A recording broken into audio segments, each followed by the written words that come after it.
Today on Ola Ka Hāloa, we have part 2 of our discussion with OHA administration answering the question, what does OHA do? Then we also jump over to community engagement and learn what's in the upcoming issue of Kawai Ola. Very exciting times, all to do with our elections. On that same note, we talk about a very pressing issue that's happening in our community right now, and that's about housing and rental evictions. And then finally, we bring on 2 young Native Hawaiian women from different parts of our Pai'aina who are discussing the same very vital issue, voting and elections 2020. All this and more on Ola Ka Hāloa today. And now we continue our discussion with OHA's administration about the question, what does OHA do? So Sterling was talking about advocacy at the state legislature. Not only are we advocates, but we actually support advocates within our community. OHA has been supporting Native Hawaiian Legal Corporation for many years. Sterling probably knows how long that's been. So we're helping Native Hawaiian Legal Corporation to support them to advocate in behalf of our Native Hawaiian people, which is pretty significant. Another thing we also do, going back to grants and supporting our community, is we have an Oha Scholarship Program. Right now we have Oha Scholarships. It's currently at the University of Hawaii. And through that scholarship program, it's a 2-year program, $500,000 per year. The great thing about our scholarship program also is it targets non-traditional students, which I think a lot of our people are, non-traditional students. So not the normal students who just matriculate straight out of high school to college, but a lot of these families, I think this is especially relevant now with COVID, where, families lose their job, individuals lose their jobs and they need to figure out a second career, and, this is the opportunity, going through our scholarship program helps them make that sort of dream a reality to switch careers. I think that's great. And Kapohana, can you talk about some of the other the stakeholder groups, or other communities groups that we also kind of do a lot of our work with? Sterling gave a very descriptive of OHA's work in advocacy, but that work is leveraged when we work with other advocacy networks. So Hawaiian Civic Club Network, the Council for Native Hawaiian Advancement networks, all of those networks together, a network of advocates is what is created. So from participation in the Hawaiian Civic Club conventions, as well as the resolution work, to the Council for Native Hawaiian Advancement's convention and caucus work, all of that is OHA's way of uplifting networks of advocates in our community and supporting that as well. So the work is not only individual, only OHA carrying the water, it is also uplifting other networks to collectively carry the water to improve the conditions of Native Hawaiians, as well as move toward abundant, thriving lahui, as well as having our own voice, our own decision-making around resourcing. And these networks are very powerful for OHA to be able to support and advance our people. Mahalo for that, because we say often, and maybe not often enough though, that we cannot do the work alone. I mahalo each and every one of you for taking your time out today, and be well. And I will see you all soon back in the office. Mahalo. Yeah. Aloha, ahui ho. Aloha, mahalo, aloha. Ahui ho. Our Community Engagement Division here at the Office of Hawaiian Affairs serves many functions, but one time a year, every 2 years actually, we become Election Information Central. Here to talk more about our elections initiatives is Alice Silvernews. As you know, Kawai Ola News is our community newspaper that is focused on the Native Hawaiian community, that is published by the Office of Hawaiian Affairs on a monthly basis.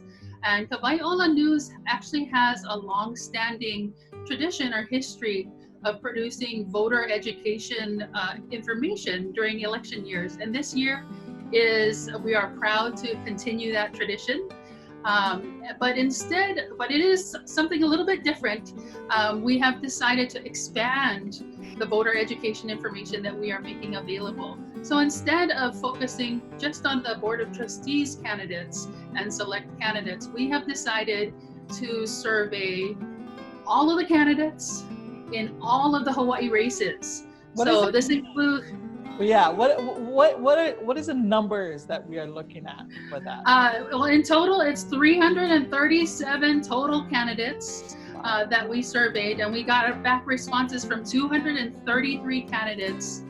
That's about 2/3 of every single candidate that is running for office this year. And this year is an important year. You know, the community has been through a lot, and there's an opportunity here to really voice where we stand on the issues of importance to the Lāhui. So we felt that it was important to share information from each of these candidates on where they stand on the issues. In addition to printing a number of these responses, we aren't able to print every single response that we collected in the printed Kawaiʻola, but we have our brand new platform, kawaiʻola.news. So we are making the expanded survey information available as bonus content on this website.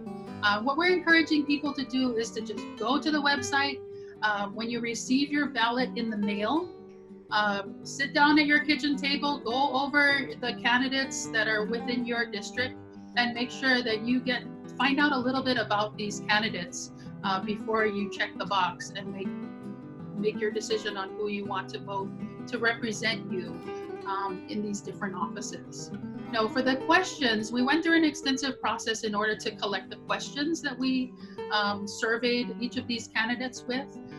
In addition to questions put together by our Kawaiʻola editor, we reached out to our public policy program, and they reached out to our DC Bureau in order to collect all of the questions. We also took into account a survey that OHA did at the beginning of the year, an Aloha Rising survey, where we asked people, what are the most important issues to you right now in Hawaii? And they came back with the top 5 things that they came back with were affordable home ownership, proper management of land and water resources, Native Hawaiian representation in government came up, poverty in Hawaii, and then also access to Hawaiian homelands. So that mix of hot button issues as identified by the survey, as well as the issues that OHA has continuously advocated for here on a state level as well as a federal level, have been combined and shared out with the candidates. We asked the candidates to provide yes or no responses to these different issues. And as you can imagine, the issues are very complicated. And so a lot of the candidates wanted to be able to provide narrative responses or provide a little bit more information about why they said yes or no on a particular question. So we've asked those candidates to provide us with their website information or with their social media platforms so they can share those narrative responses, share what it is that is being taken into account into their decision making.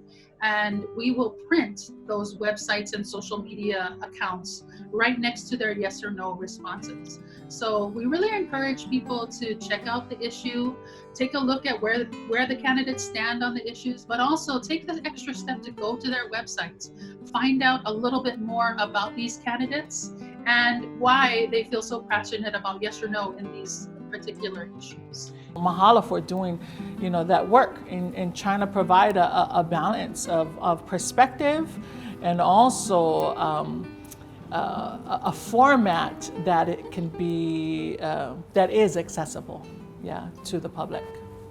Thank you. Yeah, it's definitely an endeavor, but I think that it is something that is definitely worthwhile.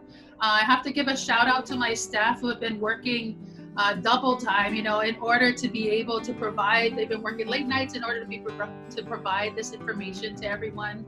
Our Kawaiʻola editor, Pua Fernandez Akabine, as well as our graphic designer, Kalina Pacho, have really put a lot of themselves into this issue. Well, mahalo nui, Alice, for joining us today again. And this is such timely information as You know, election season is upon us, right? And beginning in July, right? By mid-July, July 21st is when the ballots will land at everyone's home. And have to be turned in by August 8th, right? So we are hosting OHA candidate forums on our own Office of Hawaiian Affairs Facebook platforms and also on OEV TV. We're partnering with OEV TV on this, so our audience can go and check out each of the candidates who wanted to participate or who will want to participate can do so in these candidate forums. And I'll just have to look down at my notes for a little bit. So for Oha, Molokai, and Kauai candidates, it'll be on Thursday, July 2nd from 6 p.m. to 7:30 p.m. Also on Thursday, July 9th from 6 to 8 p.m. we will have the Hawaii Island candidates. And then of course we're gonna close out the candidate forums on Tuesday, July 14th with the OHA at-large candidates. And again, that's from 6 to 7:30 p.m. Mahalo nui, Alice, and mahalo to the team in the digital and print media staff for working those long nights. And I want to send a shout out to also our community outreach staff who's out there putting this forum together for all of us to get educated on. Mahalo nui. We hope. Aloha. Affordable housing has been an issue in Hawaii for many, many years. But since COVID-19, it has shined a huge light on how important this issue needs to be addressed. Never more so now when we're talking about many people who are about to get evicted. Here to join me today to talk about the work that they do and also about this very critical issue about rental evictions is Lahela Williams, the CEO of Hawaii Community Assets. Aloha Lahela, thank you for joining us today on Ola Ka Hāloa. Pehea oi, and where are you calling in from? Mai ka'i mahalo piha mehana for having me. I am actually calling you from my hometown. So I'm actually sitting in the Kauka's office at the Papakolea Community Center, where I was born and raised. Oh, so awesome. Mahalo. Yes, homesteads represent up here and our very own Papakolea here on Oahu. Can you share with us what's going on right now? What's going on with housing?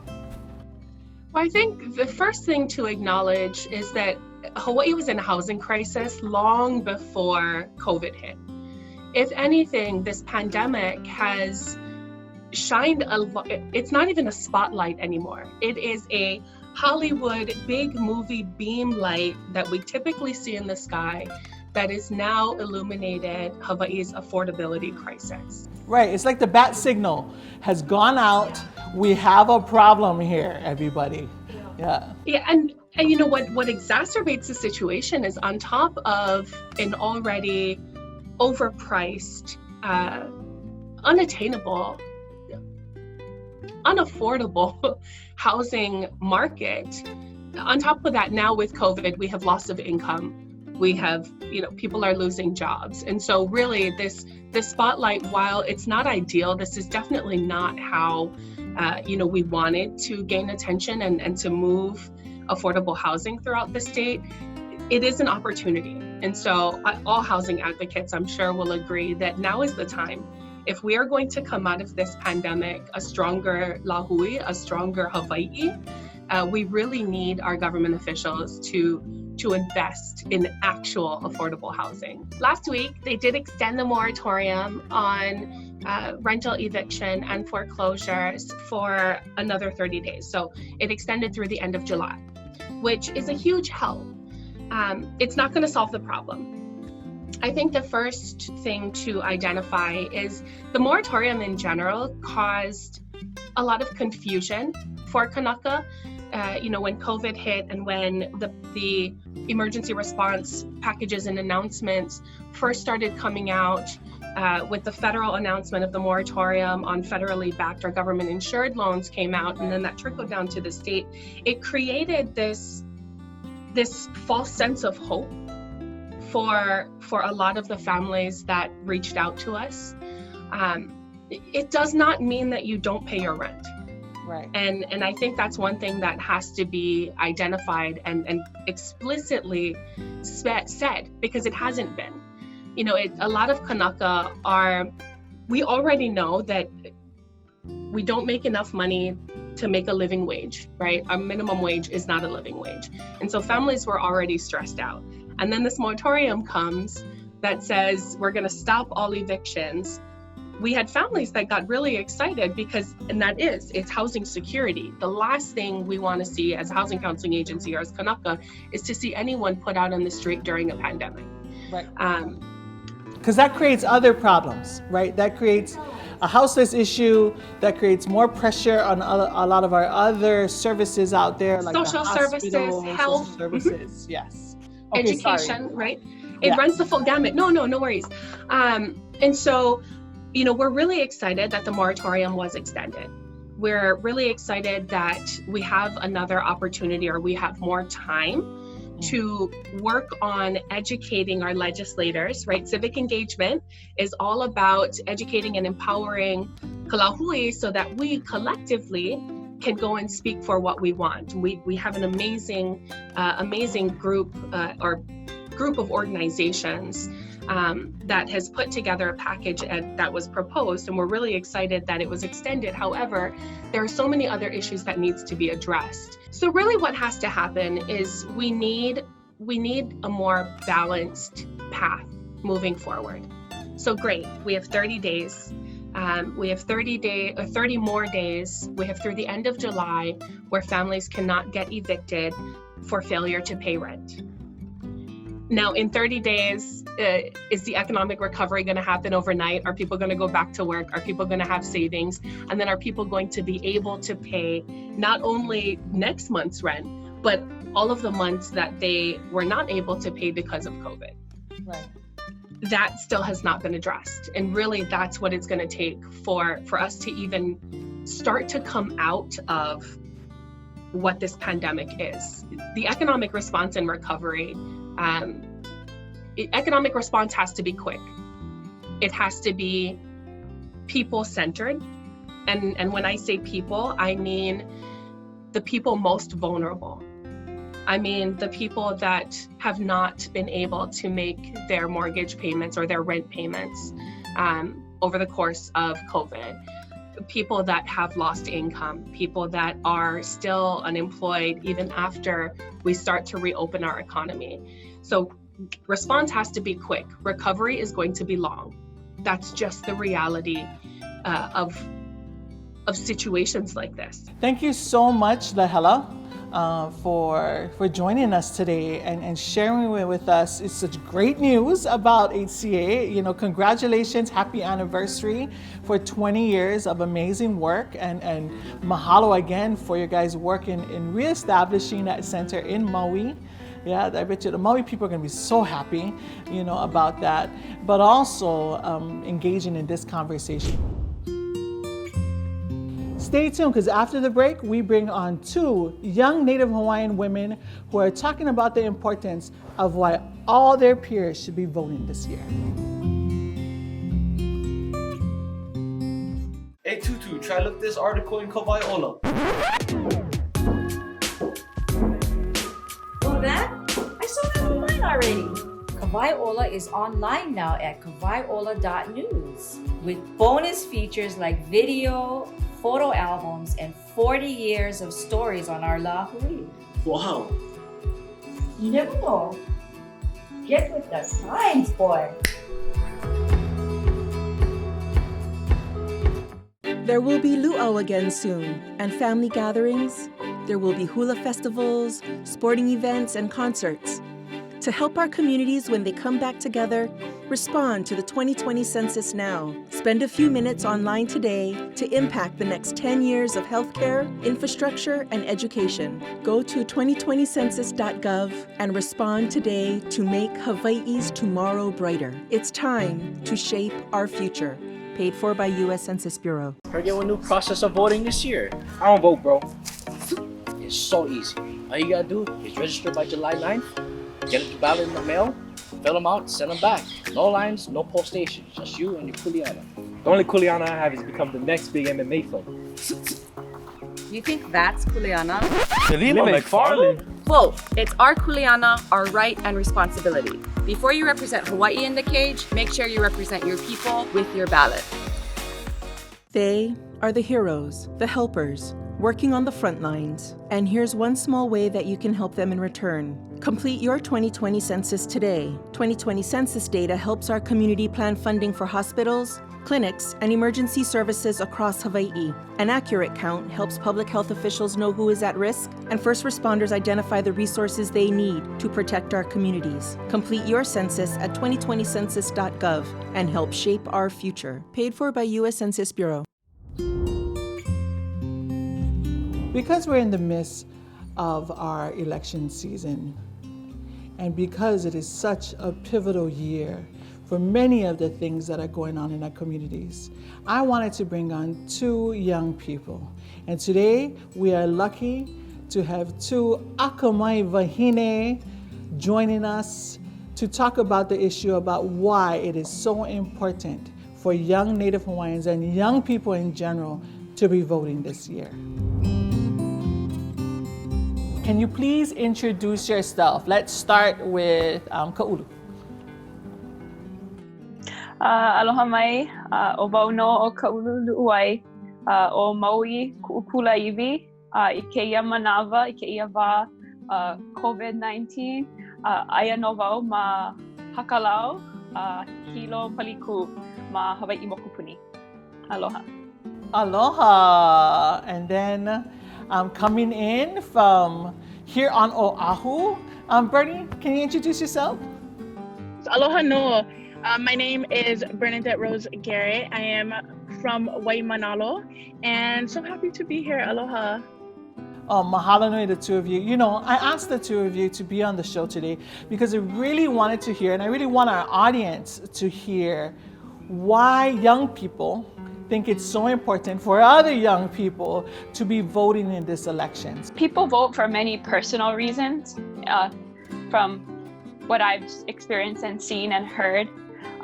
And for me personally, as a Kanaka, as someone who really cares about how our resources are used, how our dollars are even being used as contributors to the taxpayer system, and seeing all of those impacts, for me personally, the reason I vote is because I can see the changes that are possible when you have the right people in the right places, and not necessarily the most powerful people.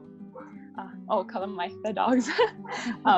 Not necessarily the most powerful people, but it really is those who are dedicated to the local issues. As you said, Mehana, it's not really, in Hawaii, the national issues aren't as concerning as what's really going on the local level. And so it's really about having the people who are in a position to empower and uplift communities in a pono way, and who are committed to pono leadership. That's why I vote. I'm looking for a leader who is one, willing to listen to people, and is willing to go out into the community and to make their face seen and engage with the people, and not just sit in their office and even just take phone calls, because it really is about the interactions, he aloha, and what you're willing to do and the spaces you're willing to put yourself into. And then I also look at how well they can work with others and how solution oriented they are, rather than just complaining about issues. I really want to see how they can work with others, and not only people who they align with, but how they can make bridges and reach across to people they don't necessarily agree with, because I think that's how we can all move forward in Hawaii, is laulima. We're just many people here, and in order to get other people to care about Kanaka issues that really impact all of Hawaii, we need people who can make those connections and bridges across different levels and different spaces in Hawaii. So those are the qualities I'm looking for. Mahalo for that. And Bernie, why is it important to you that other young Native Hawaiians and just other young people vote in this year's elections?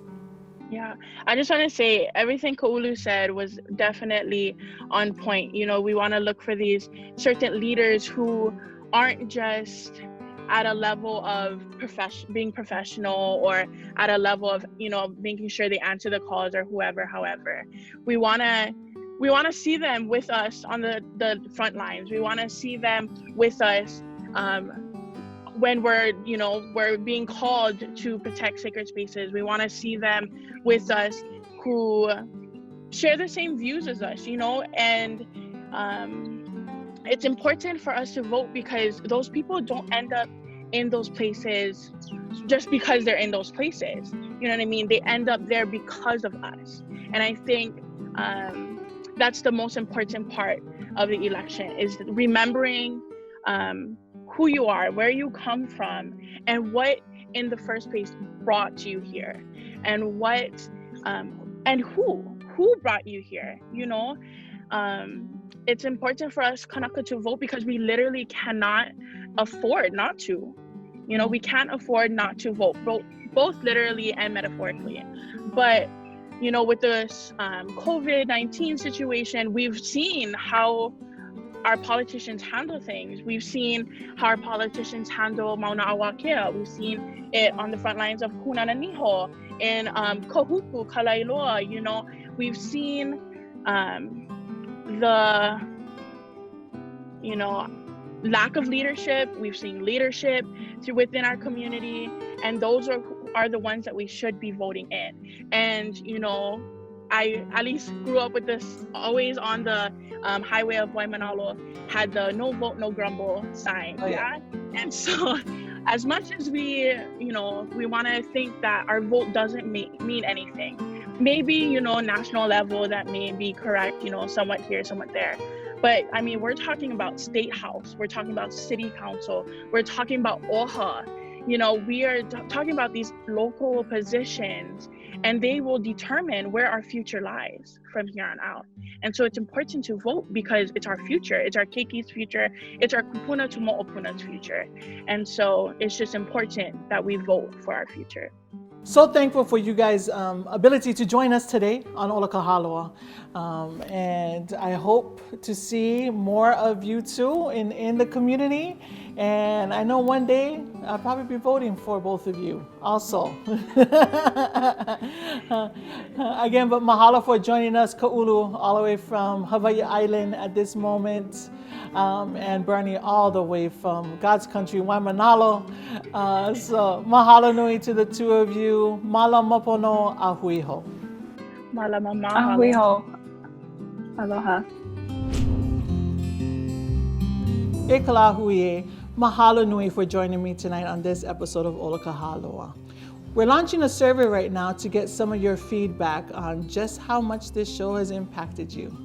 So please go to the address below and take that survey. Other than that, I hope you've enjoyed everything that you've seen in this episode. Know that you can find this episode and all the previous episodes at www.oha.org/olakahaloa. Until we see each other again, ahuiho and malamopono.